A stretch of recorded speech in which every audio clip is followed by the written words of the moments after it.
Okay, that's live now on YouTube. Let's give it a few more minutes.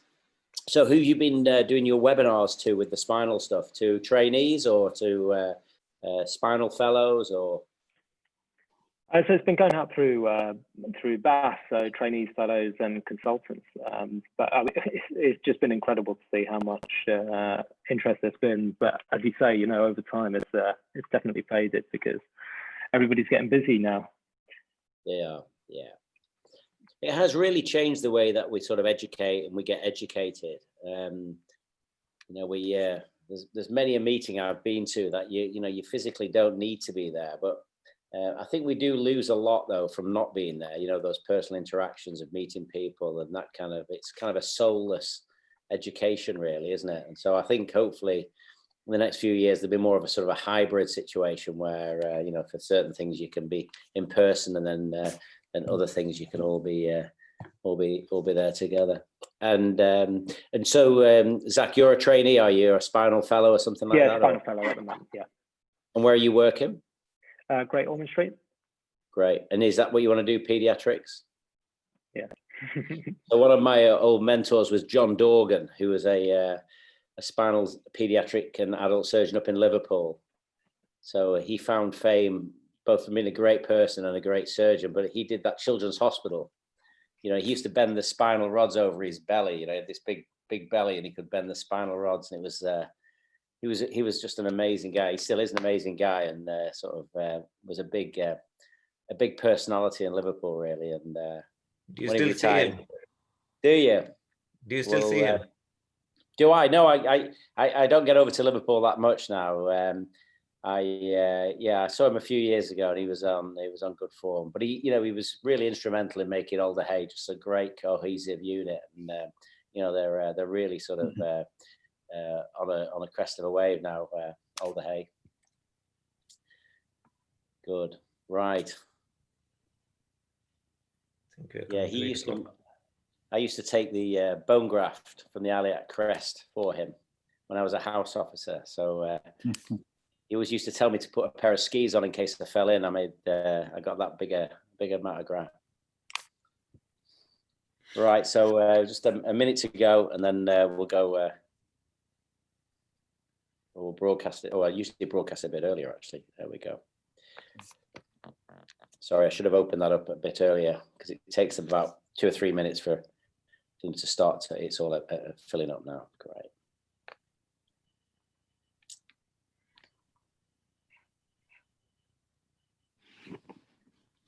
Well, I'm looking forward to tonight's talk on cervical myelopathy, because I'm a hand surgeon, and we do see cases pretty regularly coming through where they're diagnosed with carpal tunnel, and nerve tests are sometimes a bit equivocal, and someone ends up doing a carpal tunnel release on them and they don't get better, and you go back to the drawing board, have a scratch your head again. And so I think it's going to be really useful for me as well tonight, just to see what you guys are all up to.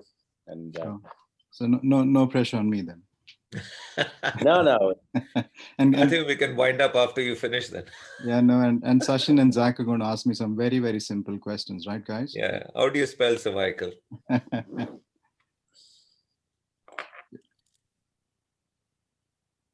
Great. Okay, so the participants are stabilized a bit now, and it's just gone 8 o'clock. So we're going to start. And thanks everyone for joining a spinal session tonight. We'll get straight into it. Rohit's going to talk on myelopathy, cervical myelopathy. Sachin's going to talk on lumbar degenerate, and Zach, who's a spinal fellow, is going to talk about spinal deformities. Just a bit of housekeeping. As you know, don't use the chat. Use the Q&A to answer any questions. And whoever's not speaking will be able to answer them. And then the best questions out of that will then be given to the speaker to discuss. So again, 3 talks, 15 minutes or so, and then a bit of chit chat amongst themselves, cases perhaps that they may have included in their talks. And then we go to the Q&A at the end. But I think Zach may have some of the MCQs actually in his talk to give you a bit of extra time to think about them, and then you'll still get the chance to answer them at the end. So with no further ado, I'm going to hand you over to Rohit, who's going to talk to you about cervical myelopathy. You can. Thank you. Mike, can you guys see this? Yep. Yeah, great. Okay, so thank you very much for giving the opportunity to speak this evening. So I'm Rohit Shetty, one of the consultant spinal surgeons based at Wrightington Hospital in North London, and presently the education lead for the British Association of Spine Surgeons.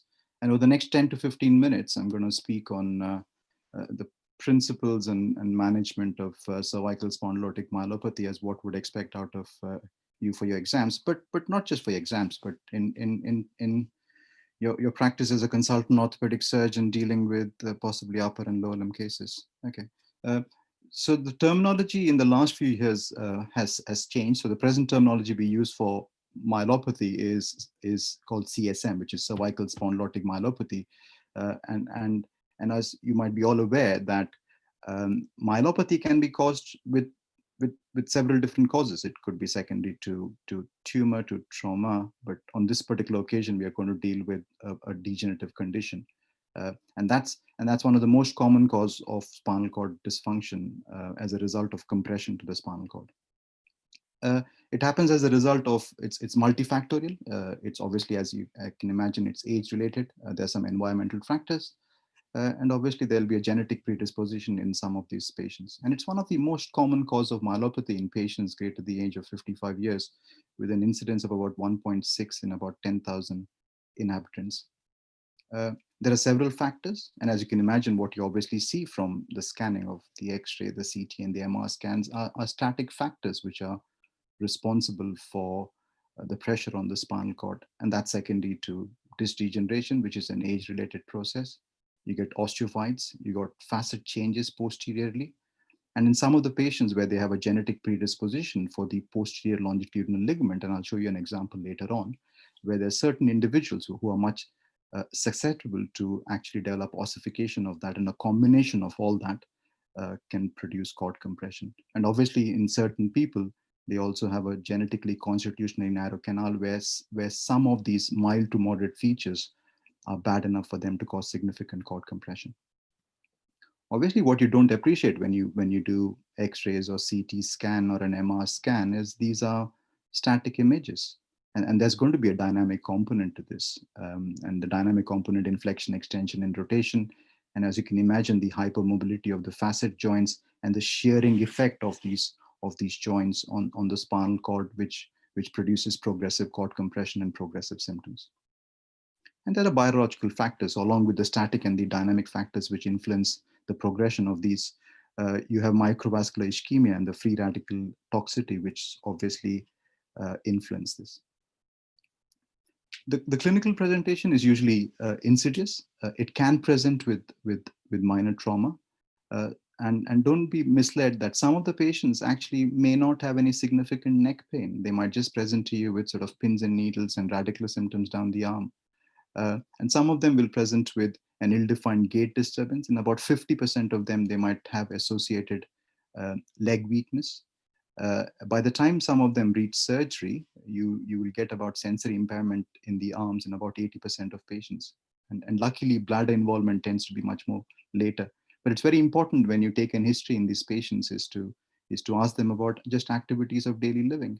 And most of them will probably come and sit in your clinic and saying, no, doctor, I think it's fine. And unfortunately, with all due respect to our sort of GP colleagues, some of our patients sort of tend to go to their doctors much early on. And most of them, actually, the patients itself will feel that they are just age-related fatigue. And if you actually slowly ask them and saying what is likely to have happened over several years, they will say, well, actually, a couple of years back, I was able to sign. And this time last year, I was able to hold a cup of tea, but I just feel my arms and legs getting a bit weaker. What I'm trying to say is that it's very subtle and it's easily missed. And it's very important that you sit with the patient and ask and get a detailed history, just like any other condition, is to try and assess as to whether most of these patients who present with a slow condition is actually progressive. And it's not uncommon that some of them might be sort of static as well for several years. And that's what tends to happen. And you'll see some of the patients, you'll see actually 70% of the patients whom you'll see will have a stepwise progression, which means they're okay for a while, they drop down, And then you might be actually seeing them at a stage when they're actually saying, actually, within the last 1 to 2 years, I've actually not been that bad.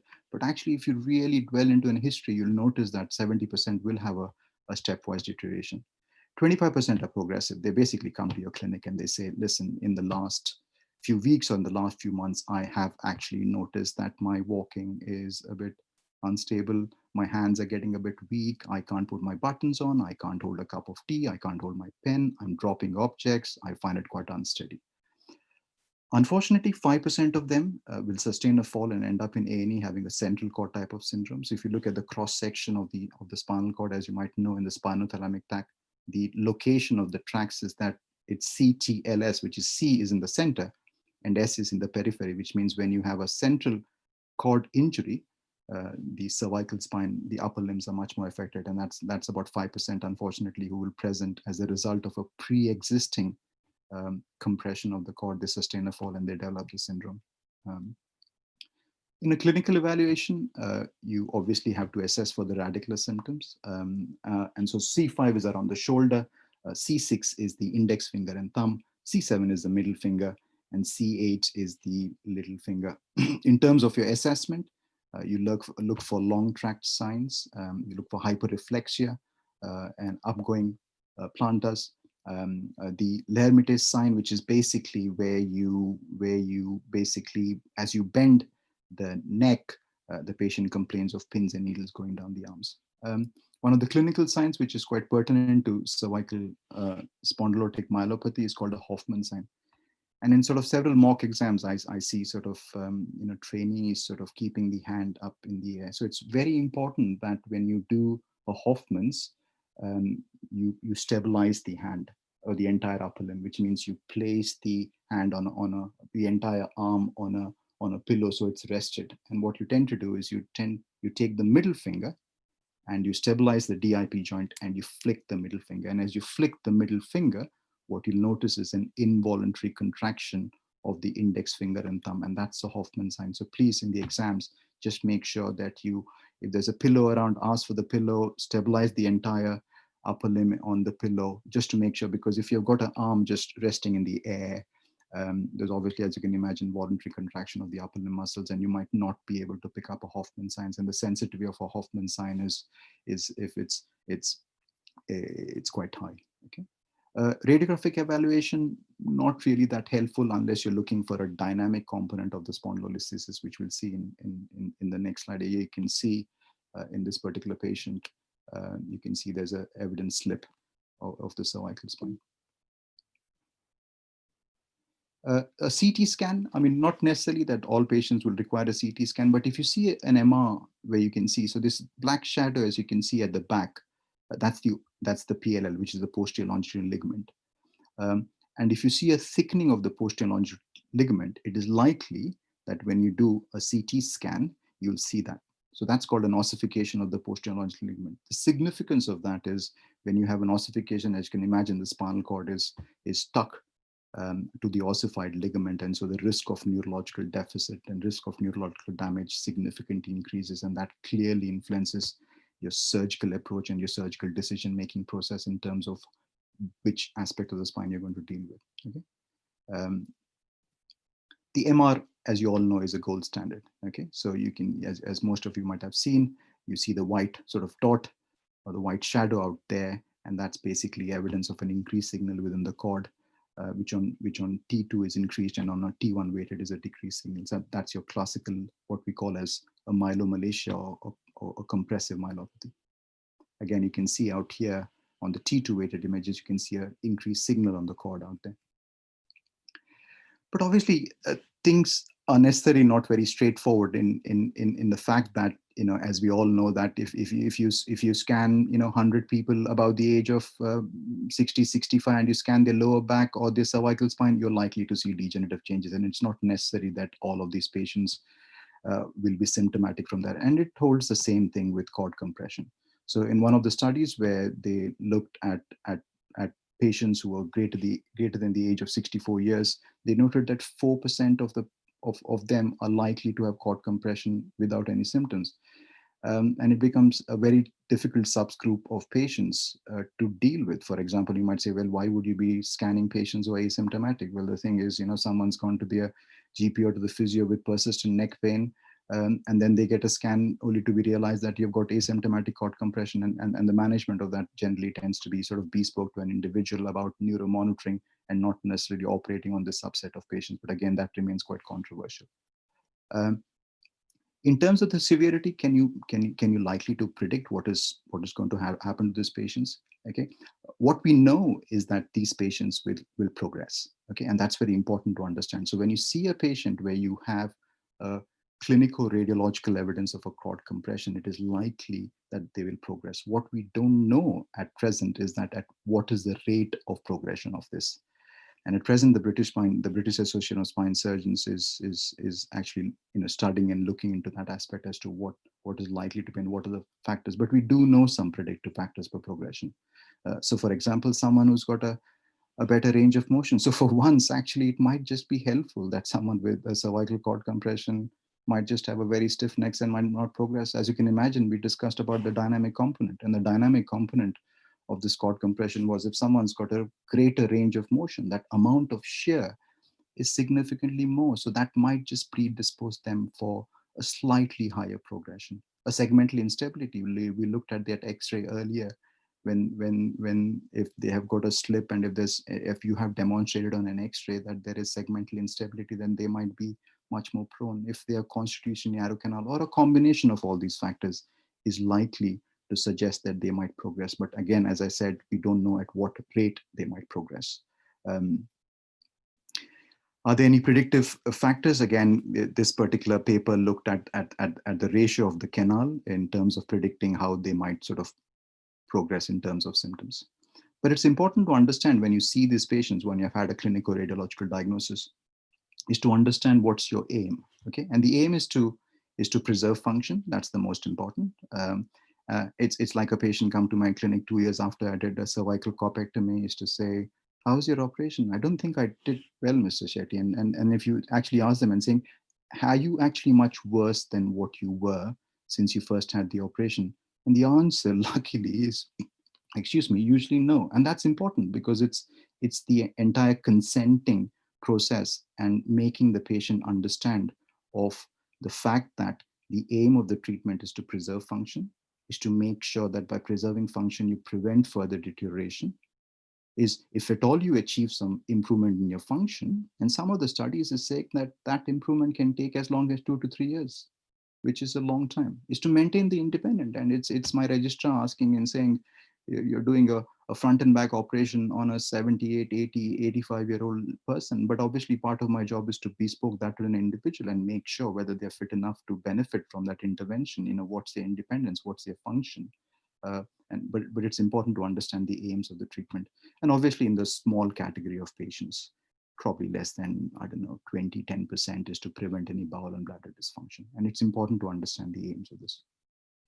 Conservative management, again, in the asymptomatic group, probably if you were to pick some of them up, you can probably try if they've got any radicular symptoms, but generally the evidence suggests that in these patients, when you see them, when they have clinical radiological evidence of cord compression, where they're symptomatic and they are fall into the category of either very slow progressive or progressive, the evidence suggests that surgical outcome is better. And as you can imagine, as you might have all worked for, referred to patients to spinal colleagues, and you'll understand that the natural history is one of progression, and with those aims of treatment, they will all be offered an operation, based of course based on their comorbid factors. So when the patients do come to us, and once we have then taken a decision as to what sort of operation is actually required, and then you might say, well, we had 2 patients with a similar looking scan, but they all had different operations. So obviously you can imagine the approaches are anterior, posterior, or combined. And let me just take you very briefly through the rationale of this. So here you can see on the left-hand side, you'll see a scan where, so that's C2, 3, 4, 5, 6. So there's compression behind the body of C5. Okay, and this we had a CT scan, and this black shadow at the back turned out to be disc which had sequestrated higher up. Okay, so we all agree that once this patient has got cord compression, he has got radiological evidence, he's had a clinical assessment, and this man is progressing with symptoms, and the decision has been taken that surgery in his best interest to preserve function and improve and make sure that it doesn't get any worse. So the rationale here at this stage would be, do you do an anterior approach, do you do a posterior approach, or do you do combined? The rationale is, where's the compression? The compression is anterior. If the compression is anterior, the rationale is you normally tend to go anterior. Okay, if the compression is a combination of both, then obviously you've got options, and the options would decide on what is your lordosis. So for example, if someone has got a good amount of lordosis, and if the compression is posterior, if you do a cervical laminectomy and take the posterior compression off, because of the cervical lordosis, the cervical cord will fall back. Okay, in a similar patient, in this particular patient, just imagine I just did a cervical laminectomy. A is that the compression is anterior, it's behind the body, and you can see that the cervical spine is pretty much straight. And of course, you might say, well, this is only an MRI scan. To actually assess the amount of lordosis, of course, you will need an X-ray of the cervical spine and flexion extension view, and also a CT scan to assess the bony component of this. This patient did have an X-ray, and it shows that he was in significant amount of kyphosis. So if I were to do a cervical laminectomy with an anterior compression, the cord would still be draped on a pathology which is anterior to the cord, and so you would not get adequate decompression. Okay, so the factors you would actually decide to whether to go anterior, posterior, or combined is which levels you need to do. Okay, where's the compression? What's the alignment? So in this case, you've got compression behind the body of C5. It's a kyphotic spine. And so based on the rationale of this, you can see what I did was I did a C5 corpectomy, because as you can imagine, if I just took the disc off of C4, C5 and C5, C6, there would still be compression behind the body. And the way to tackle the compression behind the body, as you can see on the right, what we did is I did a C5 corpectomy and then restored it. And so the rationale is anterior compression, multi-level behind the body with a kyphotic neck. You restore it and you decompress the spinal cord and you stabilize that. Okay. Now here you can see the segmental instability. So that's C2, 3, 4. So there's a C3, C4, C5 a dynamic instability out there, but there's a combination, and I'm sure most of them have seen this sort of shadow at the back, and that's basically the buckling of the flavor. It's a combination of the two. Okay, and in some cases thinking, which one do you do first, because there's compression both. Okay, there's segmental instability at the front and there's compression at the back, and you could argue and say, and some would say, just do a laminectomy. If you do an X-ray and if you see adequate amount of cervical lordosis, you can just do a cervical laminectomy. But obviously, in this case, you would stabilize it because there's segmental instability. Okay, so here you can see a CT scan where there is segmental instability out there. So I did an anterior ACDF first. I wasn't able to correct all of the deformity, but able to sort of address most of it. And then as a second stage, because he had still some persistent compression at the back, did a laminectomy and fix it from the back. And this is just an example of various. So, but I think it's very important, I think, especially from an exam point of view, just to understand the principles of, I don't think they'll go to you at a fellowship level. And as a general orthopedic surgeon, I think you need to understand in terms of surgeries required, the decision has been taken in terms of the rationale versus whether you do an anterior or posterior, and what's the principles you adhere to. In terms of, obviously, with these patients, and as you can imagine, with most of our patients being in their 70s and 80s, and not only is the decision-making process about making sure that it is in their best interest, but also as looking at the associated comorbidities involved with that, it also comes with its own risk involved. And you look at the largest sort of database, you can see, the risk in some literature is nearly as high as sort of 11.6, 10 to 15%, in terms of dural tear, in terms of dysphagia with anterior surgery and hardware. So it's not something which you take very lightly, but part of our job, like with any subspecialty, is to bespoke it to that particular individual. So the take-home message is that cervical spondylotic myelopathy presents insidiously. The natural history predicts deterioration of the clinical symptoms. And generally, operative intervention improves outcomes. What I meant is that it's very important as to take patients through the rationale as to why you're doing it and what you're trying to achieve in these patients.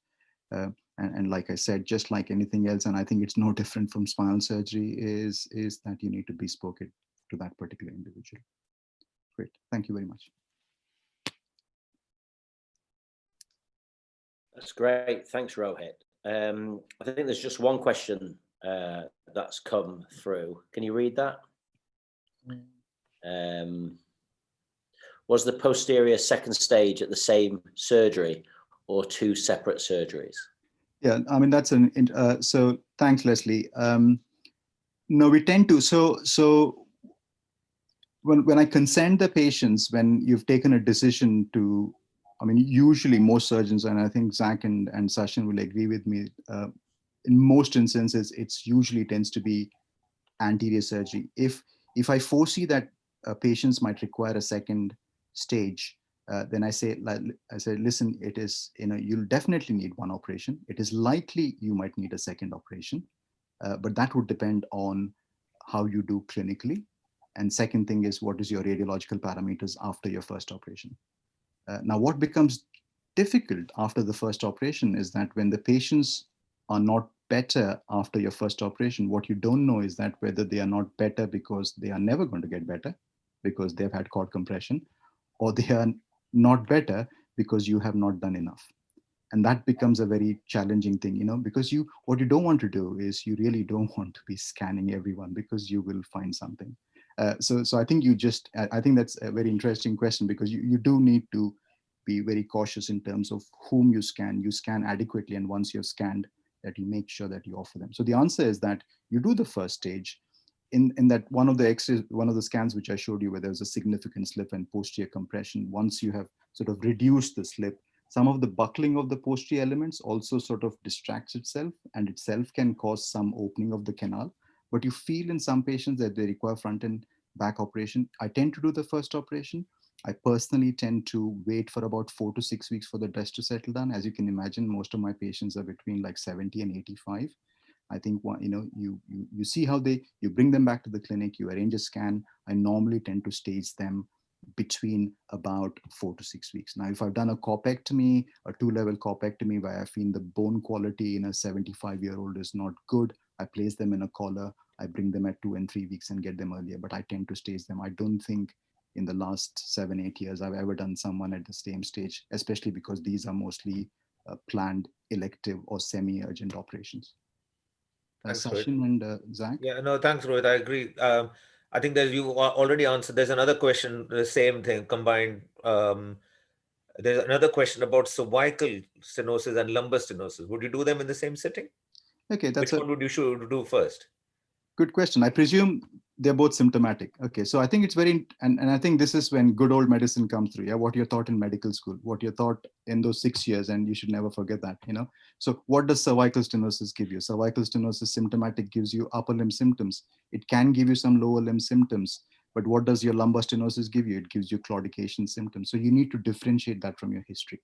Okay, not just look at the scan and saying, okay, there is a cervical and a lumbar stenosis. So I think it's differentiate. The expectations are different.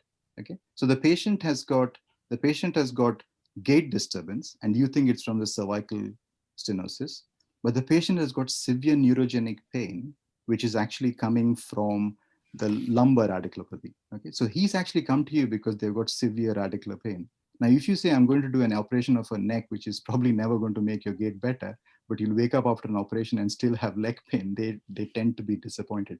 What I'm trying to say is that it is very important to then have a conversation and saying, listen, you've got two pathologies. Both might be responsible for your gait. One's producing the pain, but one's only responsible for your gait and upper limb symptoms. I tend to do the cervical first, as long as I'm being able to demonstrate that it is progressive and part of the symptom process. But tell them that, listen, I don't know, I'm a bit cheeky. I mean, Zach and Sachin, I mean, just, I give them an epidural at the same time when I do the cervical one, just to make sure they wake up with no leg pain. Because, the perception when you wake up with your same symptoms after any operation you do for patients is like, actually, doctor, have I got better because I'm still in pain? They don't realize you've done the neck. They only realize that they've got radicular symptoms. So do I do it at the same time? No, I don't. I do the cervical one, but I explain to them why you're doing it. Because the lumbar one can be managed with the guidance have changed. I'm not saying you should do an epidural, but I'm saying conservative approach for lumbar stenosis is an option, but conservative approach for a symptomatic cervical stenosis is not an option. And that's to be, so I know I don't. So it's a differentiation between a cord compression versus a nerve compression, isn't it? That's right. Yeah. That's right. I just to pitch in on that one as well. I mean, that question about tandem stenosis comes up in the exam, especially in the MCQs a lot. And if you've got an upper motor neurone compression and a lower motor neurone compression at the same time, the picture can be really confusing. But I guess one of the subtle signs that you probably would see in a true combined stenosis is going to be a positive Romberg's.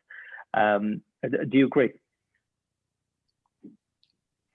Sorry, you just broke up there, Zach. Yeah, no, Zach, I sorry. agree. If there are upper motor signs and Romberg's positive, you see the cord compression is relatively more important than a nerve compression, with due respect, right? Yes, if the patient's fit enough and you're going to be tackling both from a posterior approach, patients lying prone, you could potentially do them both. I've done them very sparingly, but as Rohit says, stage them. And yeah, if you want to do an injection in the same sitting to help them with their nerve pain and do an epidural, good, you can do that. That's right. Now, on that note, there's another question there. Is the cord compression less emergent situation than a cord icon or conus compression? I think on the same theme. Sure. No, it's very different, right? I mean, it depends on where you're going. I mean, Cord-Equina syndrome is an emergency. I mean, you need to do that ASAP. Cord-Equina secondary, I presume you're talking about secondary to a disc pathology, is an emergency. You refer it on and you crack on and you sort that out. Whereas with your cord compression, it depends on the progression. I think if you're dealing with a central cord syndrome, that needs to be addressed ASAP. But if I see someone in my clinic who said, I've had this symptoms for the last 1 or 2 years, I'll try and get them done within 6 to 8 weeks. If I have someone who's been referred, who has symptoms for 4 to 6 weeks, is progressively getting worse, I'll get them within a week's time. So I think, we need to take that clinical decision based on an individual. But no, they do not fall into the same category, because Cord-Equina syndrome is a time-dependent surgical emergency, which needs to be addressed on the same day and needs to be referred ASAP, but not necessarily a spondylotic cord compression who's gradually progressing in weeks. So on the same note, there are some questions about how symptomatic the patient is and how asymptomatic. So if a patient, I assume the question is, if they are symptomatic and do not choose to have surgery, how would you follow them up? Like, how frequently, what sort of imaging would you do? True. I don't think there's a right or wrong answer, Sachin, and I'll be really, it'll be helpful to see what your and Zach's thoughts are as well. So let me see. I mean, I think over the years you develop a practice where you think this is what works for me. And I think what I've done is, and I think it's important because you need to appreciate the fact that, suddenly you end up in a clinic and someone says, I'm going to take half your neck and replace that with metal. I mean, clearly anyone will, it's difficult. So I when they say no, I bring them back in 2 weeks. I say, this is the information booklet. Go home. It's a lot to take on. I would do the same. I would be very anxious. Go home, read this. Well, pre-COVID, I would say, get a family member and come back and talk to me. And they're okay, I can convince them in 2 weeks' time that that's what's required. If they can't, then I bring them back. I give them all the neuro watch. I tell them no waking up in the middle of the night and going to the toilet and stuff and falling and getting a central cord syndrome, and giving them all the precautions, informing their GP, but bringing them back in 4 months' time. So I bring them back in 4 months. I do not re-image them because they are tight, unless it's a soft disc, which it is not. So I see them, but once I have then seen them on at least 2 or 3 occasions, if they're still not progressing and static, then I say, listen, then come back when you're progressing. So I do like to see them on a few occasions. I don't scan them very often. I probably might scan them in a year's time. But on the flip side, Rohit, they do, if they have got significant issues, right? And you did mention that the natural history is such that it will progressively get worse because of the compression. That's right. Then you got to weigh all that up, isn't it? Depending what the clinical situation is by the time they present to you. Of course. On that, you're as a specialist, you're going to say something needs to be done. Of course, and I think what you need to do is to communication. I mean, that's the key, right? With anything else, it is sitting with them and talking them and going through the thought process as to what you're trying to achieve. And I think most of the patients who come to you who realize that they're losing function do appreciate that an operation is in their best interest. So on the flip side, there was another question there about an asymptomatic cord compression. Yes. Right? What would you do about that, Zach, Rohit? I think let me give you an example. I mean, a few months back, I saw a 50-odd-year-old, totally asymptomatic and had it because he had just neck pain and asymptomatic cord compression, but he was a really, really keen horse rider, literally 3-4 times a week. If this particular individual has a fall with an asymptomatic cord compression, will end up with a central cord syndrome. Okay, it's a 1-level ACDF. You weigh the pros and cons of a 1-level ACDF versus just leaving him as it is because of his hobby. You can probably argue and saying surgery might be in your best interest, but go and think about it, as compared to someone else who's like, well, I'll have a watch, I'll probably bring them back in a year's time. So I think you have to bespoke it. Yeah, but it's symptoms is one thing and signs is different. That's right. Right. So if there are signs, then I don't think you got much of a choice. Then you got to sit down and counsel the patients appropriately. That's right. One last question, quick one. Is there any role for cord monitoring? Okay, so there's evidence and there's common sense, and the evidence suggests no. So if you look at the general evidence, is that with intraoperative spinal cord monitoring for cervical spondylotic myelopathy does not change the eventual outcome as to what you do. But having said that, I use it, but that is, but generally, if you just look at the evidence, the answer is there are many units in the country who will not use cord monitoring for CSM. Sachin, Zach, am I right? I don't. Oh yeah, there you go. Okay. But you can if you feel comfortable using it, right? So just to carry on from there, I'll be talking about lumbar degenerative conditions. I'm Sachin. Let me just come in there, Sachin. These little chit chats between the experts at the end. We often get tons of little gold nuggets that the attendees really enjoy. So even though we just let that run on a little bit, there was so many good, information and discussing around the cases that they might get. So, so thanks for that. So, feel free to discuss these like, you just did. Sure. Thank you. Right. Okay.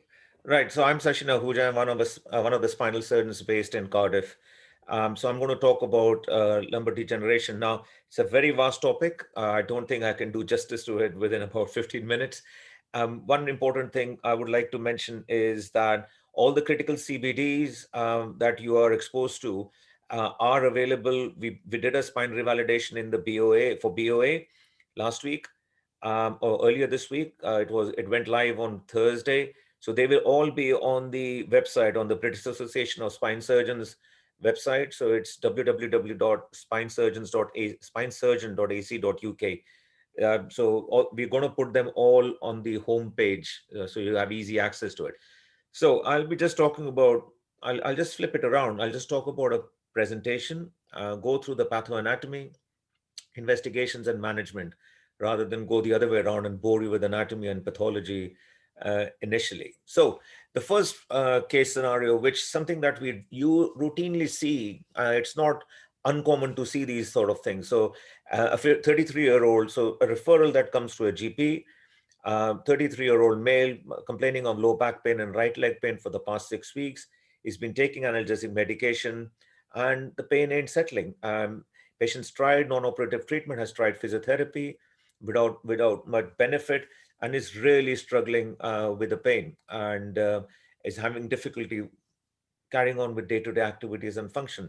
So, this is the sort of referral you get, and it's very generic referral. It really doesn't tell you too much apart from the fact that this patient's got back pain and sciatica. Now, not many times GPs or any referring clinician would usually say right leg pain. They would say sciatic pain, which is a very common term, which even a layperson knows what it means. So what do I want to know more from this? I want to know where that leg pain is, right? And once I know that, I have a diagnosis in my head. So I just need to know, not just need to know, from a diagnosis point of view, virtually 2 or 3 questions would give me an idea what my diagnosis is. So I need to know the distribution of the pain. Where is that pain going in the leg, right? And then we go back to the med school. So all of you know Socrates. So the site of the pain, the type of pain, the aggravating factors, the relieving factors, all those sort of things. So, you all know the mnemonic and what Socrates stands for. But important thing to remember is red flags. You need to rule red flags out, right? So you need to know your red flags, because a patient with sciatic symptoms can have bladder problems, can have neurological weakness, right? So that becomes a red flag. And of course, you need to know the detailed history, the duration of the symptoms, what treatment they've had, what analgesic medication they've used, how it's affecting their day-to-day activities and function, whether they've had any previous problems like this before, what sort of treatment they had previously, right? So all these things become very relevant. Their general health, their general condition, what medications they're on will help you make a decision what's best for this patient. So if I start seeing the patient, I would ask them, where is your pain? They'll tell you the pain is in the back, and sometimes they will tell you exactly what this diagram shows. So they may tell you, my pain goes down all the way down, back of my thigh, back of my calf, on the outside of my foot, right? Now, if you know your anatomy well and you know your dermatomes very well, you made a diagnosis. You made a diagnosis within 40 seconds. I genuinely mean it, right? Because they got back pain, they got right leg pain, which is going in the distribution of a specific nerve dermatome. Now, what nerve is that? If you don't know it, this is what you need to know. So you need to know the Asia chart. It is dead easy, dead simple, right? So if you know your dermatomes, you can clearly figure out where the anatomy is, or anatomically you'll figure out where the pathology is, right? So outside of the arm is C5, thumb is C6, index, middle finger is C7, little finger is C8, right? Your medial part of the elbow is T1 and the axle is T2. Same way going down. So from the leg point of view, that pain was radiating down back of the thigh into the calf and the outside of the leg. So if you look at this, back of the thigh into the calf S1, outside of the foot S1, as you can see there. So that clearly tells me there is S1 root impingement on the right side, right? Then I examine the patient, right? So you need to do your look, feel, move, measure. You assess what's going on. You can see how they're standing. Sometimes on the look, you'll find that they've got a slight list because they're trying to protect the nerve. They don't want to be pushing the nerve too much, right? Some of them may stand slightly forward bend because if they extend, they're trapping the nerve more, right? Then you do movements that usually patients with disc prolapse will find it difficult to bend forwards than bend backwards, right? Then you do your test. If you do a straight leg raise, they'll complain of pain shooting down the leg in the right leg. God has given us two sides, so look at the other side as well. Compare it to the other side. I'm sure the Wrightington boys in the upper limb would say, when you examine the right hand, always look at the left hand as well. Same scenario. When you look at the right leg, look at the left leg as well. Do a straight leg raise on the good side and then do the right side afterwards. And the patient will tell you they're getting pain, right? You can then do a proper neurological assessment with motor, sensory, reflexes. This chart tells you everything what to do, how to do it. Dead easy. I don't want to go into too much details. I suppose most of you know about this. So what is happening? What has happened there is an issue with the disc and the disc is prolapsed out. So effectively, where is the problem? The problem is in the disc itself. So the disc, as you know, is made up of the outer annulus and the inner nucleus, right? The outer annulus is made up of type 1 collagen, and the collagen fibers are interlinked. They're about 35, 40, 45 degrees, 30 to 45 degrees oblique to each other, and they form a ring which attaches to the end plate.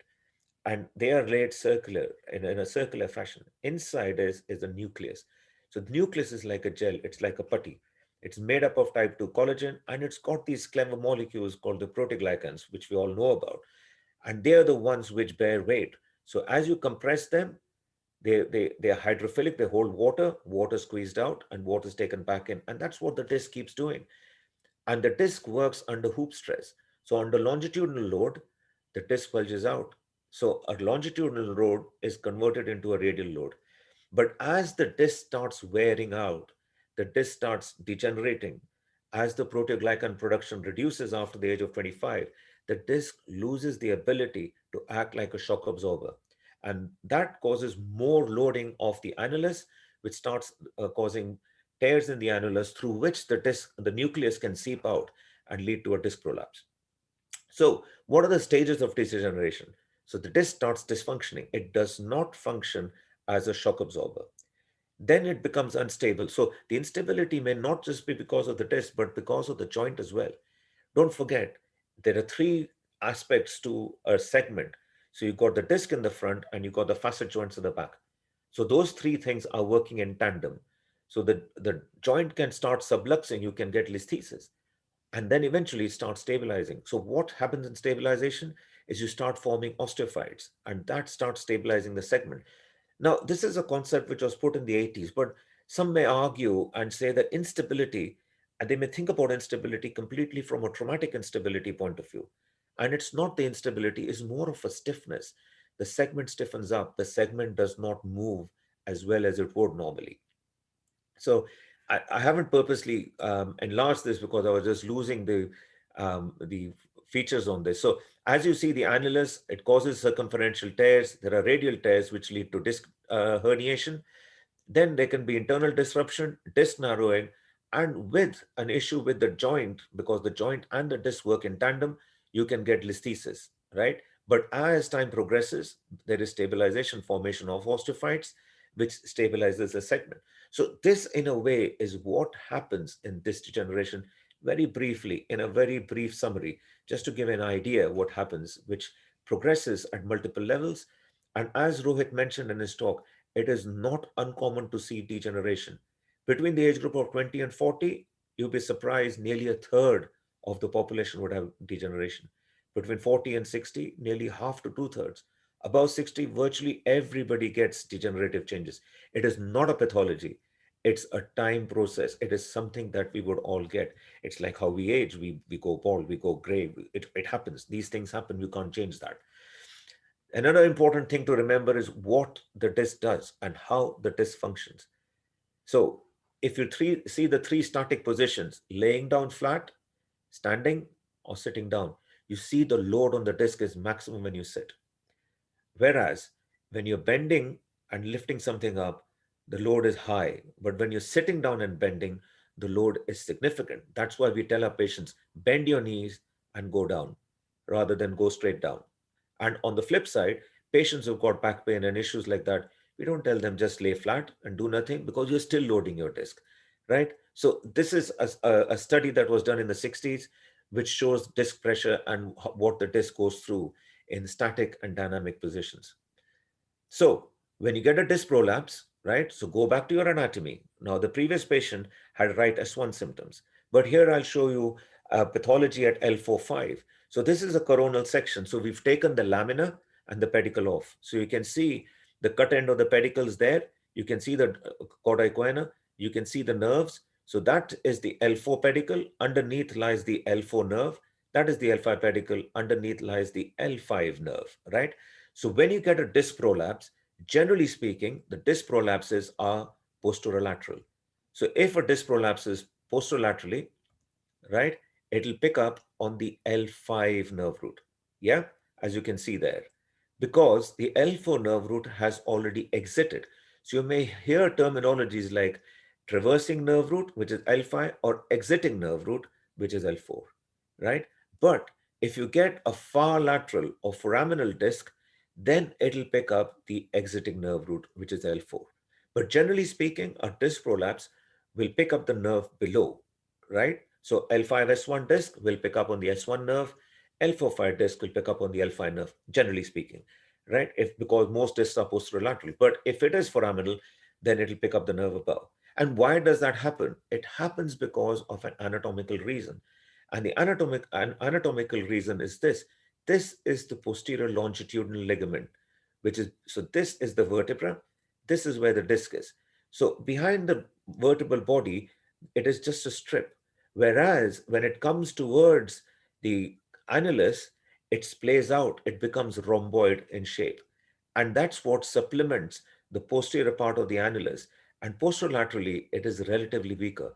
And that is where the disc prolapses generally. Although you can get central disc prolapses, it's not that you don't, but most disc prolapses are posterolateral. So going back to our patient, same scenario, 33-year-old gentleman, back pain, right leg pain in the right S1 distribution. We know right S1 distribution. You can predict what the MRI scan is going to show, right? And it makes you look very smart and intelligent in front of the patient straight away, right? So here you can see, this is a sagittal section of the MR. You can see the vertebrae. You can see the disc in between, right? Discs are normally grayish white in color. As I said, it contains proteoglycans. It contains water, right? So the proteoglycans attached to water. So this is a T2 weighted image. You can see the CSF there. So that is white, and that's why it looks white. But as the disc starts degenerating, right, the disc starts looking darker, right, because it loses the water content. And you can see the prolapse disc there, which is onto the right side. You can see the nerve on the left side, which is fine, the nerve on the right, and this is the disc prolapsing out, pushing the nerve back, leading to sciatic pain, right? So you virtually made a diagnosis within 40 seconds. Genuinely, within 40 seconds, you made a diagnosis what the patient's got. Yes, you need to know everything. You need a proper history. You need a proper assessment, right? But history gives you a diagnosis. Please don't forget that. Yeah. Okay. So what do we do? Right? The natural history of disc prolapses is excellent, right? Vast majority of disc prolapses would settle. Nearly 80 to 90% of our patients who have a disc prolapse would improve spontaneously within 6 weeks to 3 months time. And there is ample evidence for that, right? There have been studies done in the 80s which have shown that, okay? If the pain doesn't settle, or if the pain is quite significant during this period, obviously you treat them with analgesia, and you know your analgesic ladder. I don't need to go through all that, right? But you could add medication like gabapentin, pregabalin, amitriptyline. These are good neuropathic agents which can help nerve pain significantly, right? Also, sometimes you use diazepam, but at a low dose. And remember, diazepam only for a short course, it is addicting. So please avoid diazepam if you can, But if you have to, use it for a very short duration. If symptoms don't settle, there are measures that you don't need to jump the gun and go for an operation straight away. Like Rohit mentioned previously, you can do injections, you can do a nerve block, right? Which is very successful. So you can do them under local anesthetic. Here you can see a right S1 nerve block, and you can see the dye outlining the nerve. That's the pedicle. That's where the nerve is sitting, right? And this usually works. This works very well, and patients get significant amount of relief. If things don't settle, then you may consider surgery, right? And surgery usually is a discectomy for the right L5S1 disc prolapse that I showed you. And how do we do that? Patients lying prone, appropriate consent, general anesthetic, the usual, but just bare procedure, right? Posterior incision over the lumbosacral junction, right? We use X-rays to identify so that you can make a limited access incision. You expose the paraspinal muscle, you expose the lamina, you make a small window in the lamina, and you take the ligamentum flavum off. So this dark thing you see there is the ligamentum flavum.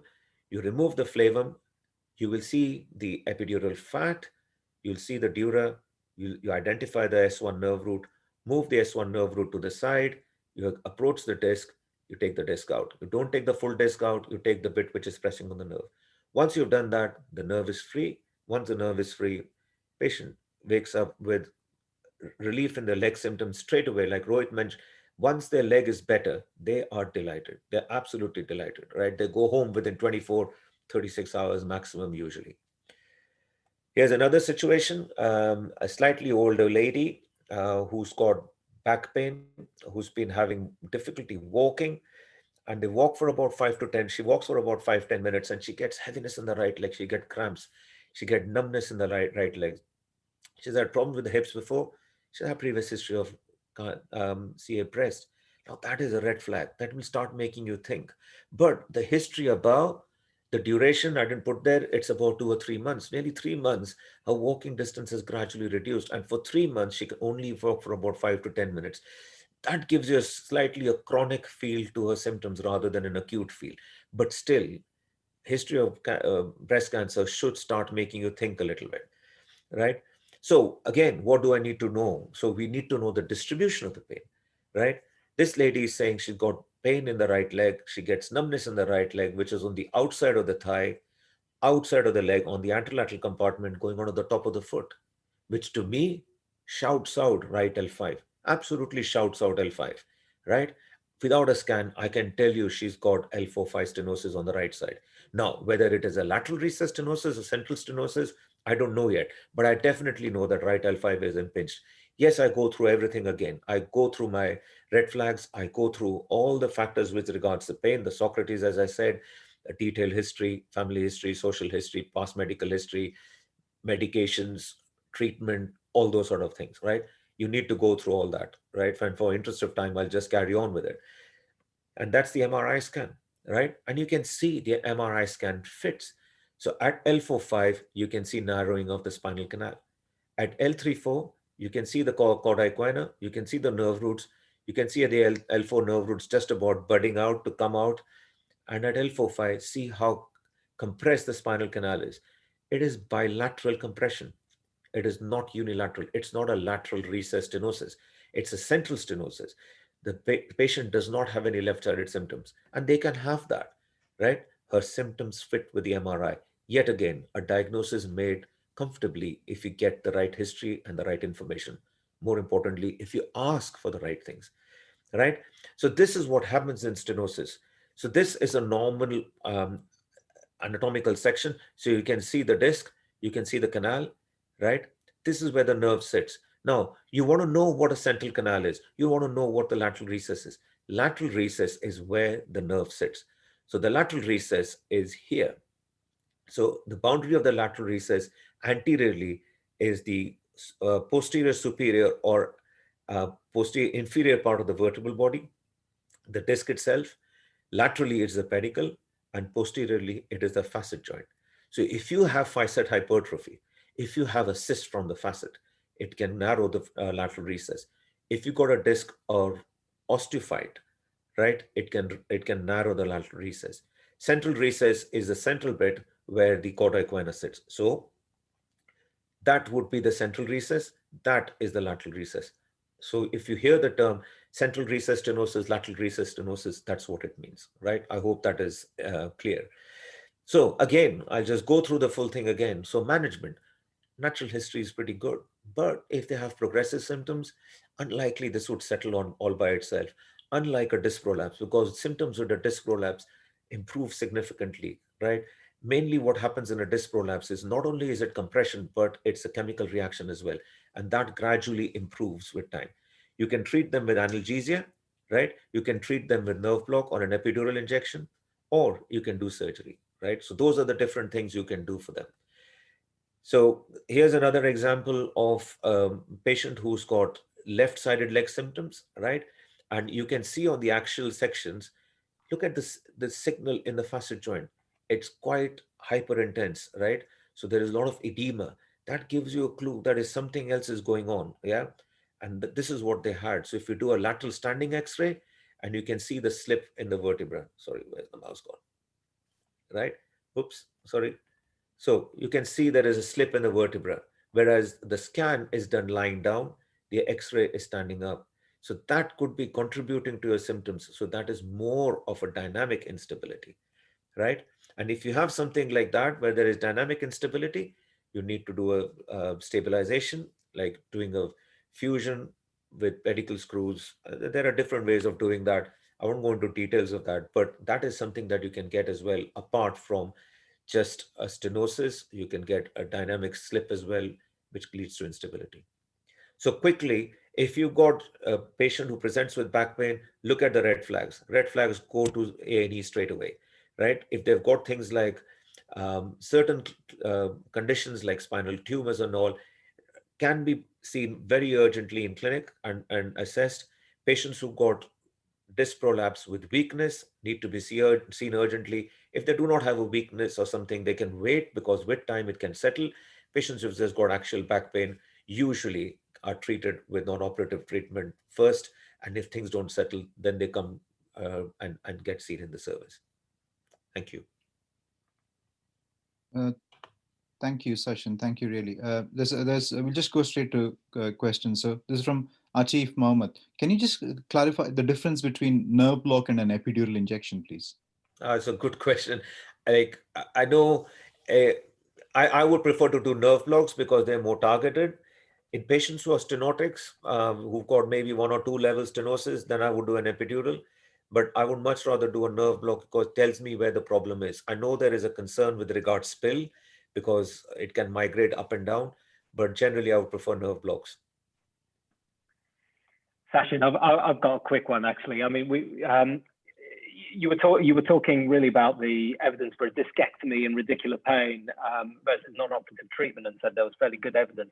Just for the trainees out there, if you're going to read one paper on this, it's the SPORT trial. You really need to have a look at that. So the main thing with that trial is that it does show that probably at 2 years they've got similar results, but a discectomy will get them back to work and get them back to function a hell of a lot quicker. And it gives you much more profound pain relief as well, if you're one of the small patients who don't respond to conservative measures. So there are 3 such papers. There's a paper from Weber in '92, which showed similar results. And then the sport trial, which gets, it's quite popular, which you need to know about. And there is further literature from America, again, from the main study group, which shows something similar. So these are the 3 pertinent papers that you need to remember from disc prolapse and from a stenotic point of view. Okay. There's a few more questions very quickly before we move on to Zach. Are listhesis always reduced? Do you need to reduce them? Not generally. As long as you can realign the spine reasonably well. A listhesis up to grade 1, I would accept. As you know, grade 1 based on myodine grading. If you take the top of the vertebral body, I'm sure Zach's going to cover that. So 25, 50, 75, 100. So less than 1 is usually acceptable. Grade 2, usually if you put them on the table and prone, you can reduce them, or you can use certain maneuvers to reduce them. Okay. And if I may just add, Sachin, if that's okay, is that also our trainee colleagues need to know that the degen spondy is very different from what Zach is going to pick up with the lytic spondy. The degen spondy, the facets get perched and they get locked. So with the degen spondy at 4-5, they never go beyond like a grade 2. You never get a degen spondy which is a 3 or a 4, whereas a lytic spondy can progress on. So that's the difference. It's the sagittal alignment of the joint which allows it to slip generally. That's right. We got 2 more minutes for you, Sachin. Yeah. So in terms of timing, if you may just let our audience know in terms of, so what's the ideal timing for a microdiscectomy? I mean, this is in patients who. If you look at the National Low Back Pain Pathway document, the evidence that we utilized for that about 8-12 weeks. And there was a paper in BMJ about 4 or 5 years ago from Netherlands, which said 8 weeks is an ideal time to do a discectomy on. But unfortunately, with a waiting list, that usually does not happen. Right. Okay.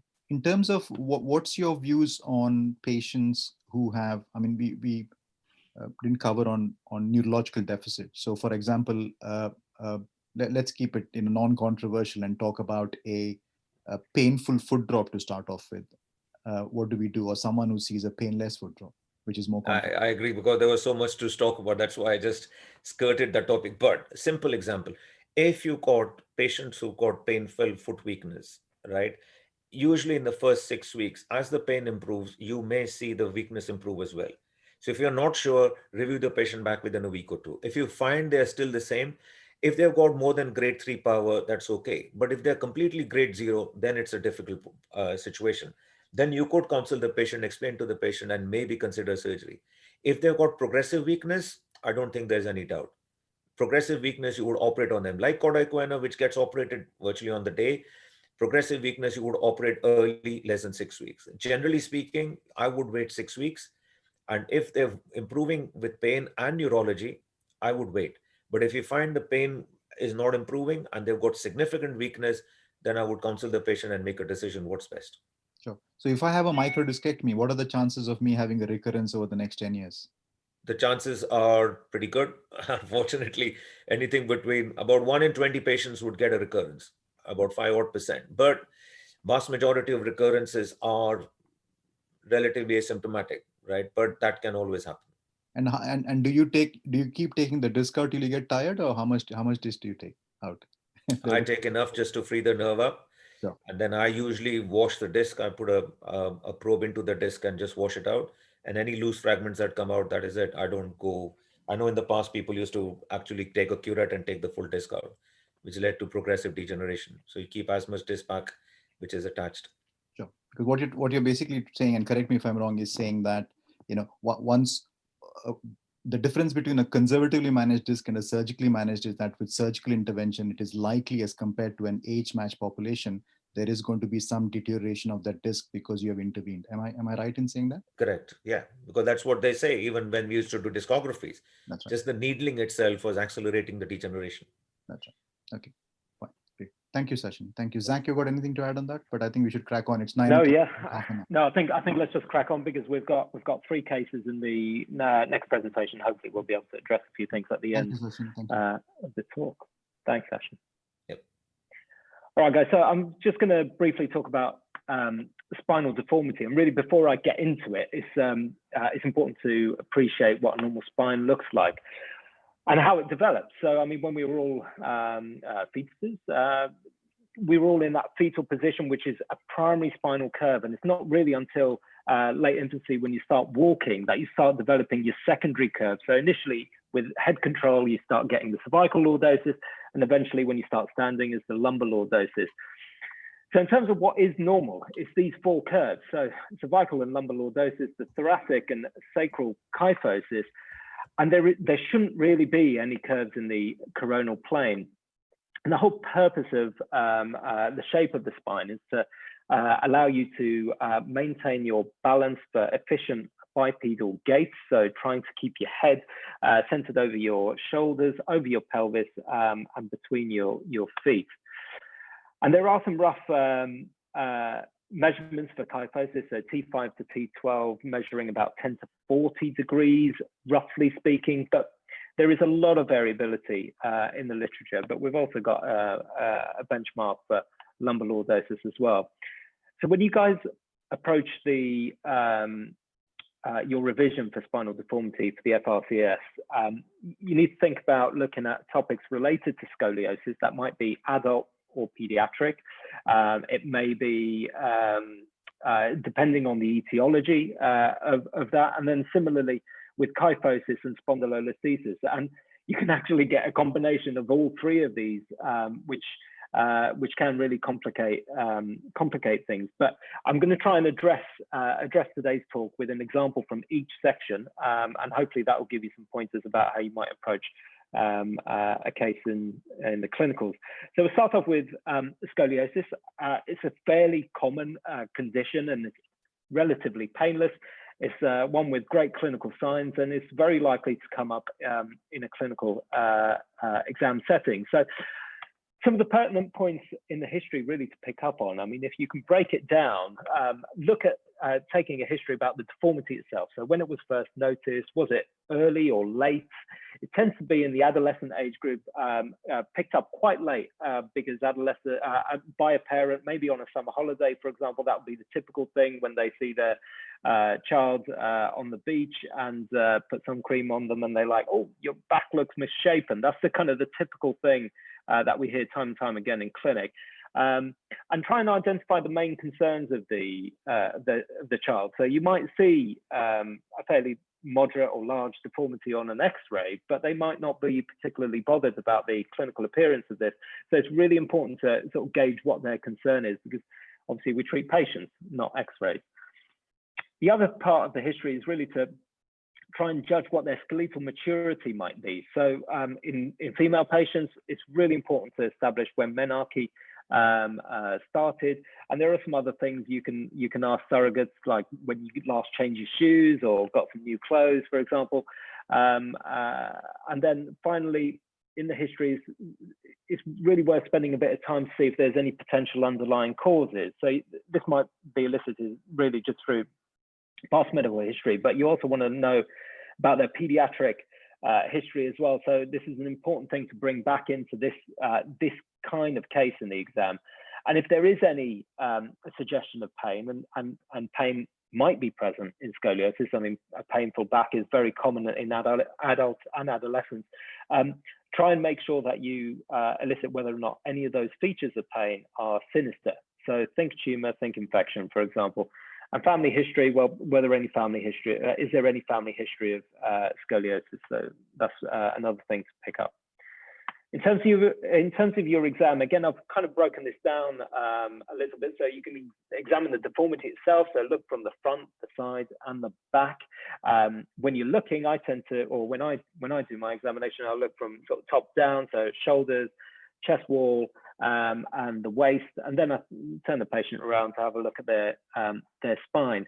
You palpate for tenderness, Percussion tendon is obviously useful in cancer setting or settings where there's some instability from fracture. That's not going to be relevant really in this part of the exam. But pelvic height, leg length discrepancy is really, really, really common. And so that is a really nice sign to pick up on. And if you do see it, you can either correct it with blocks, or you can ask the patient to sit down, because once they are sat, their ischial tuberosities does balance out their pelvis and may correct some of that scoliosis. And final thing in terms of moving is to get them to do the Adams forward bending test, which I'll show you a picture of shortly. In terms of following on the theme of the last slide, so of their skeletal maturity, I'm not suggesting in your exam you should look for signs of secondary sexual characteristics, but they may be obvious. And so that might be something to mention. Height and weight charts as well are useful to refer to, especially in clinic when examining, when seeing patients with your consultants.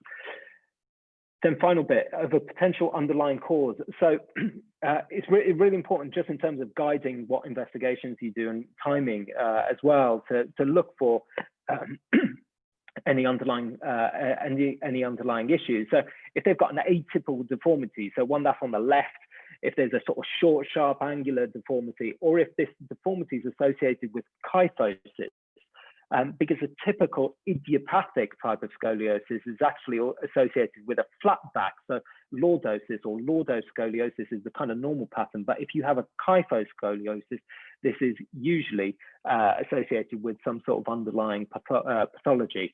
They might have some of the features of Marfan syndrome here, so arachnodactyly, long arm span, high arch palate, lens dislocation, etc. They may have signs of neurofibromatosis. So I've kind of listed all of these here, if that would be useful for you to refer back to, or spinal dysraphism, such as spina bifida as well. I mean, part of that, if you are going to do a full and complete examination of a patient who does look marfanoid, is to check for a collapsing pulse, and also check for any signs of connective tissue disease by doing a Baton score on them as well. Now, your neurological assessment, whatever you do, if you are going to do this really, and we don't routinely do this, I'd say, in my orthopedic training, but is to do the abdominal reflexes, because that tells you if there's a potential underlying spinal cord pathology. So if we come back to this case, so the kind of things on clinical examination I'll be commenting on is this patient has a right main thoracic scoliosis. So you end up describing the side of the scoliosis as the convexity of the curve, okay? Have a look at the shoulder balance, so that's fairly balanced. Have a look for waist asymmetry, so you can see there's a loin crease. So I'm just giving you some of the terminology here. There's some asymmetry between the two sides, so the left hip looks more prominent than the right hip. And when they do Adams forward bending test, some of that deformity corrects, and you can see prominence of the right side of the thoracic rib cage. And so this is a positive Adams forward bending test demonstrating a structural scoliosis, so one that does not fully correct with a forward bend. You may be presented with a scoliometer. This is sort of an app-based version, but this is the old school scoliometer, which just looks like a carpenter's level, and it gives you a degree of rotation that you can report back on, and you're supposed to do this in the Adams forward bending test position. So this may be present for you in your exam room. In terms of X-ray interpretation, so I'm just going to quickly go through some of the basics. So when we're looking at X-rays in the spinal deformity setting, we tend to picture or tend to orientate these X-rays in the position that we see the patient on the operating table, or examining them from the back. So you can see that this image has been flipped. The left is on what would normally be your right side. So you just pick up on these simple things. It just shows that you've really looked into this, or you've seen some patients with this. Comment on the number of the curves, the location of the curve, where the apex of the deformity is, as well as the Cobb angle, which you may or may not have the opportunity to measure. And finally, you can look at balance. So balance is essentially, where is the head's position with relation to the pelvis? So you can drop a plumb line from C7, that's called the C7 plumb line. You can draw a vertical line called the CSVL, that's the center sacral vertical line, and then measure the difference in between the two. And if it's more than 2 centimeters, it's significant for truncal shift. And there are other things you can pick up on, including vertebral anomalies, rib cage anomalies, and also their skeletal maturity. Now, risocine is really important to get to grips with. So it's actually from 0 to 5. So RISA 0 and RISA 5 look pretty much the same as one another because you don't see this iliac crest apophysis, which basically starts at the anterior superior iliac spine and works its way all the way back to the posterior superior iliac spine before it fuses. When you get to a RISA 4 in girls, they tend to be skeletally mature at that stage. It's a RISA 5 for boys to indicate skeletal maturity. So that's just, I hope that helps clarify a few things with the RISA sign. Now, Lenke classification, if any of you have looked up the scoliosis topic on orthoability, you'll have seen this. I don't think you need to revise this thing for the exam, but you do need to have an understanding of classifications or classification systems. And this one specifically looks at curve type. And so it could be in the thorax, it could be in the lumbar region, it could be in the thoracolumbar region. Then look at the size of the curve, the number of curves that there are. And also it looks at the severity of the lumbar curve itself. There's this thing called a sagittal modifier, which gives you an idea of spinal balance. So when you're looking from the side, where is the head centered on the S1 vertebra? So these are going to be some poll questions that come up at the end of all of this. Is just to give you an idea of what I'll be asking. So scoliosis is best defined as, and then there's these options here. So that will just give you something to think about.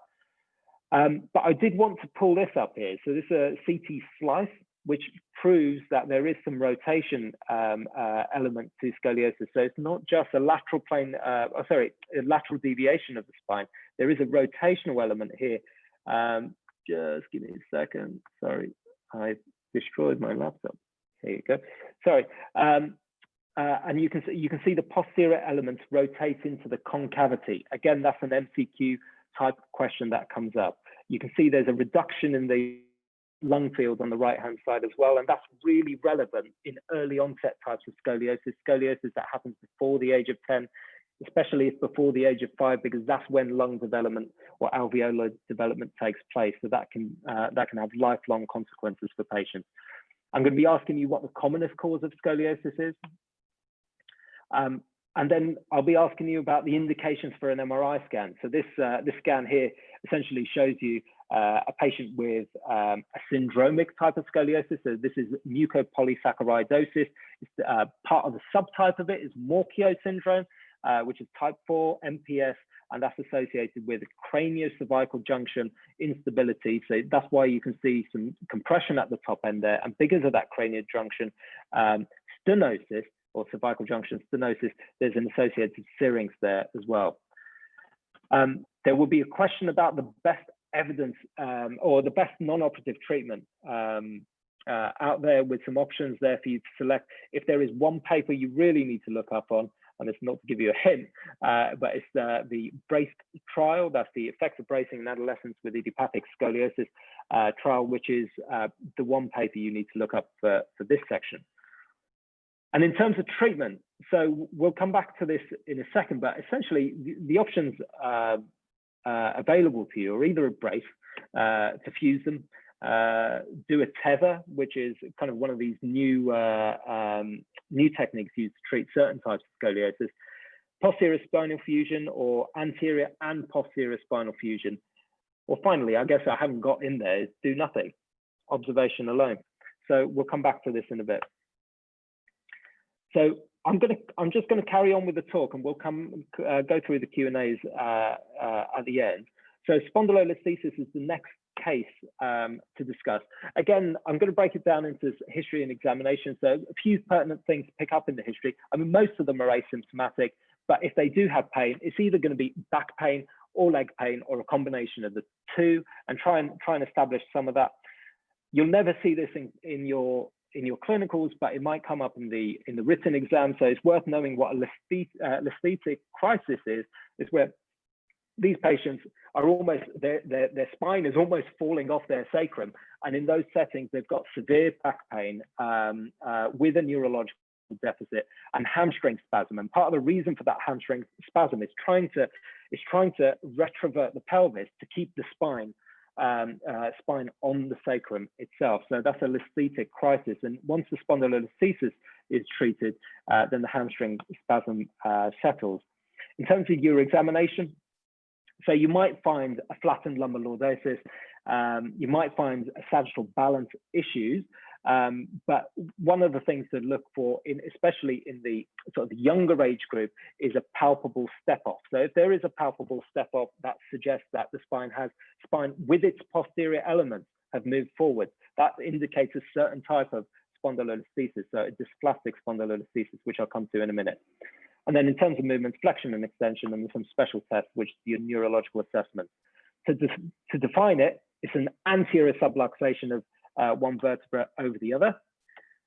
You'll need to know the Meinding grading system, and Sachin touched on this, but essentially it's a grading between 1 and 5, with spondyloptosis or grade 5 being more than 100% displacement. That's pretty much dislocation, whereas everything else is subluxation of the vertebra on various grades. You will see this table come up from time to time, and I'm going to give you a super easy way to remember it. So as a baby, let's go through the life cycle. Dysplastic, that's what starts off with type 1, and that's what might present later on in life. So this is a high grade spondyloptosis, so grade 5 dysplastic spondylolisthesis. You can see rounding of the dome of the sacrum, which is very typical for this type of spondylolisthesis, so dysplastic. Moving on to type 2. So this is when the child grows up, is now in their adolescence, and they're doing lots of exercise.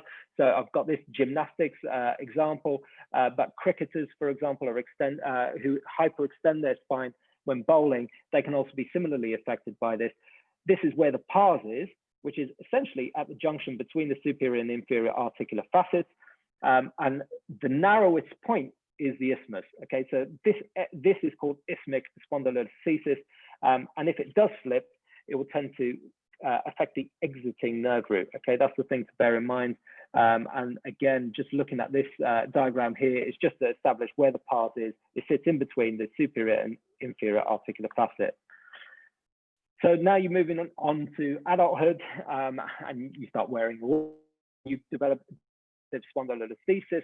So this is where the disc, the ligamentum flavum become quite thick, and they take up the space within the spinal canal and cause spinal claudication symptoms.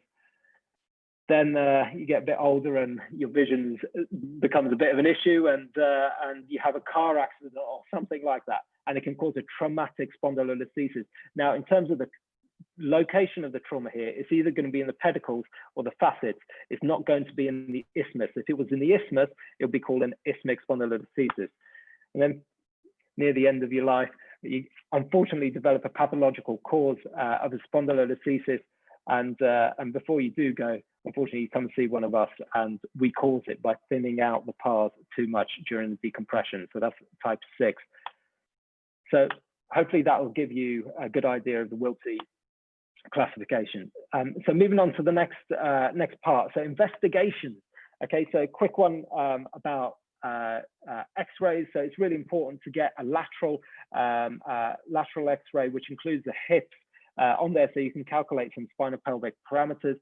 Flexion and extension views are helpful as well if you're trying to determine whether or not there's any evidence of instability. And there are various sort of measurements that you can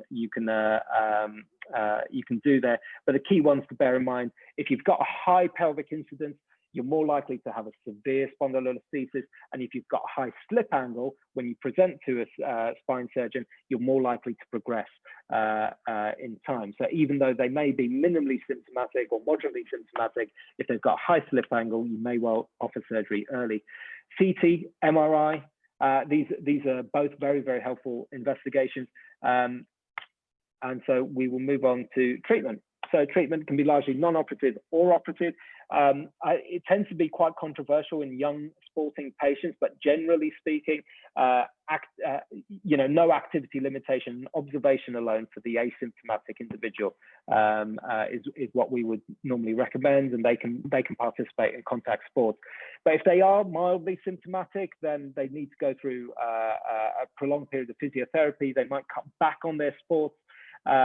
And then finally, if they're not really improving, or they've developed like an acute stress fracture and they're presented to you quite early, then if you are to do anything, a brace might be helpful and has been proven to be more superior to activity restriction alone in the setting of an acute fracture. In terms of the operative treatment, this is even more controversial. If one was to consider repairing the pars in young patients, so that small segment of bone, you would only really tend to do so above the level of L4, because it becomes very difficult to achieve a fusion of the pars below that level. Some patients are treated with decompression alone, so some of the degenerative spondylolisthesis. But when we talk about fusion, there's a whole menu out there, just indicating that there is no one right or wrong answer. But just to give you a general idea, it could either be with, so a fusion can be done with metalwork or without. It could be done with a reduction of the spondylolisthesis or a fusion in situ. It could be done with direct or indirect decompression. And in terms of the approach, it could be posterior or anterior, or a combination of the two.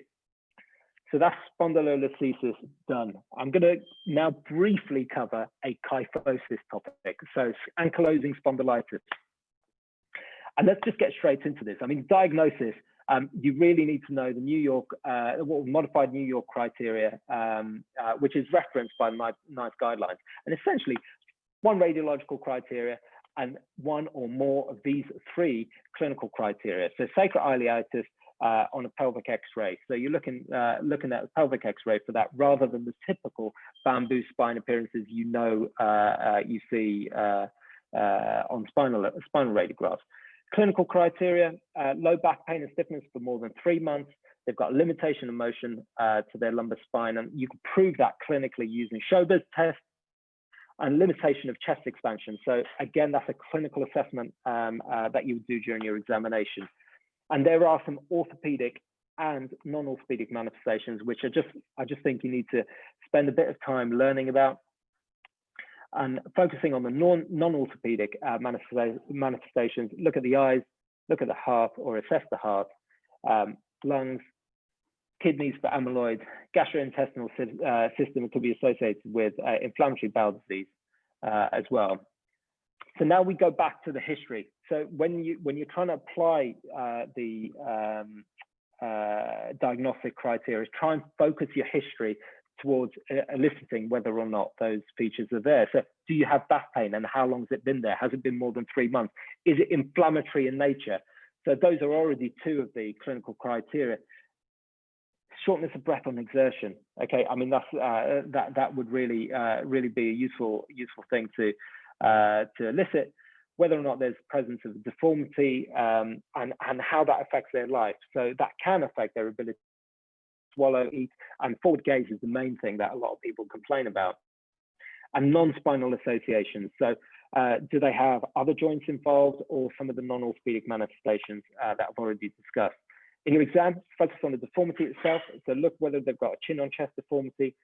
Try and assess their chin to brow angle. You can put their back up against the wall, or their pelvis and their back up against the wall, and see the distance between their occiput and the back of the wall. Stiffness is assessed using Schober's test. Pain there, you can assess the sacroiliac joints, assess chest expansion. So old school respiratory examinations, just to have a look and see how much chest expansion is there between your thumbs. And finally, those non-orthopedic manifestations. Investigations. So start off with the key one, which is having a look at the pelvis, the sacroiliac joint. Okay, and these are your other investigations. So we've talked about X-rays, CT, MRI scan. And if you're really, really unsure, I mean, a bone scan might be helpful to detect some sacroiliitis in the early stage. There are some blood tests to remember. So ESR might be elevated. Oh, it disappeared. So ESR might be elevated, but it's non-specific. But HLA-B27 is likely to be positive in these patients. But if you take all of the HLA-B27 patients out there, only less than 10% of them will have angst-spon. Treatment, multidisciplinary. Okay, involve everybody you can, rheumatologists, physiotherapists, orthotics, pain team, and it's really at the last level that spinal surgeon gets involved to try and correct their spinal deformity. And their spinal deformity can either be corrected at the level of their neck or at the level of their lumbar spine. In terms of aims, so the main aim is to try and manage their pain. So non-operative measures to do that. That might include DMARDs or non-steroidals. Maintain their independence. So orthotics will be very helpful for that. And then the final bit about treatment of deformity. Now, some of these indications for treating the deformity will be poor function, lack of horizontal gaze, cosmesis, fatigue pain from their hip and knee extensors. And the other setting you might see this type of case would be in the viva when you're talking about trauma as well. All right, so that brings me to the end. I'm just going to wish you all luck with your revision, and I'll stop sharing for now.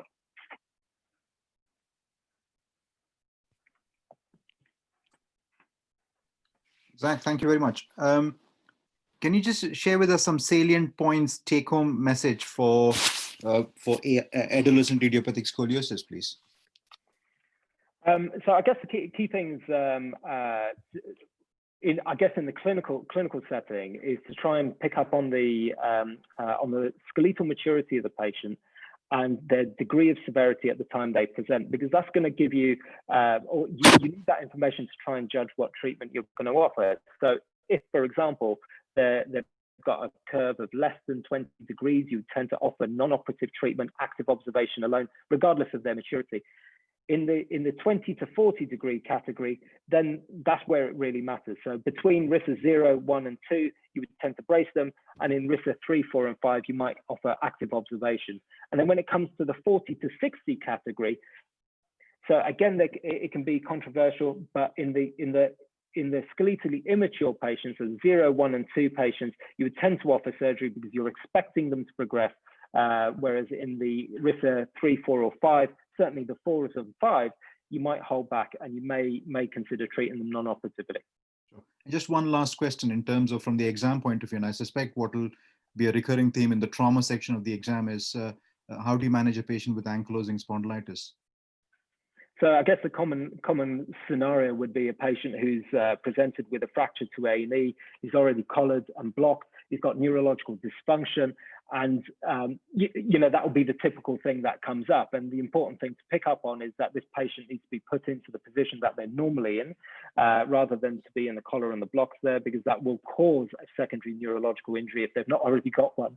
And the other aspect is how long to fuse. So you have to bear in mind that this behaves like a single bone, and therefore people would typically fuse 4 levels above and 4 levels below to get good fixation in that. And Sachin, lastly, I'll quickly add on to Zach's point. I think very important point. Ankylosing spines are kyphotic. The patient cannot be flat on the bed. They need 2 or 3 pillows. So don't just put them in a collar. Don't extend them. You're going to really cause significant neurological harm. So please remember that. Very important point. It's one bone, and that's why it's called a chalk stick fracture. Sorry, Rohit. No. And just very lastly, to sum it up, we're nearly half 9, nearly there. Sachin, as a pediatric deformity surgeon, sort of exam points, please, for trainees. So from an exam point of view, if you get scoliosis, you should be celebrating. Can I just say that very easily? And angst as well. There are specific things, ankylosing spondylitis, wall test, chest expansion, chin brow angle, Schober's. These are the things you need to know, right? I don't want to go through all that in detail. We're running out of time. Same with scoliosis, right? Adams forward bending test, do that first. Like your mirror signal maneuver when you're driving, you want to do that first. So the examiner has seen you, happy, ticked a huge box. After that, describe it as is. Look at the head, look at the shoulders, look at the ribs, look at the shoulder blade, right? Look at the waistline, right? And look at the pelvis, right? How they're standing. Is there a tilt? Bend forwards. So simple things. If you get that, very simple things that you need to pick up: primary curve, secondary curve, major curve, minor curve, structural, non-structural. There are only a few little things that you need to know. As long as you know that, you're sailing. So you hope you get scoliosis or ankylosing spondylitis. Thank you so much. Unfortunately, treatment for rheumatoid and ankylosing spondylitis is so good, we don't see those kyphos patients anymore. Sure. And I think what we have covered, just to sum it all up, is just the principle. At the end of the day, your first day as an orthopedic consultant, you see someone in the clinic, or you're on call in a hospital where you're still lucky enough, like me, to do some general trauma. Then you need to understand the principles. They're not expecting anything more, just the basic principles, and just keep it nice and simple in the exam. Just what you see on a regular basis. The examiner wants to know that you've either seen it or you understand the principle. And as long as you stick to that, you'll be fine. Okay, back to you, Mike. Thank you. Great, thank you.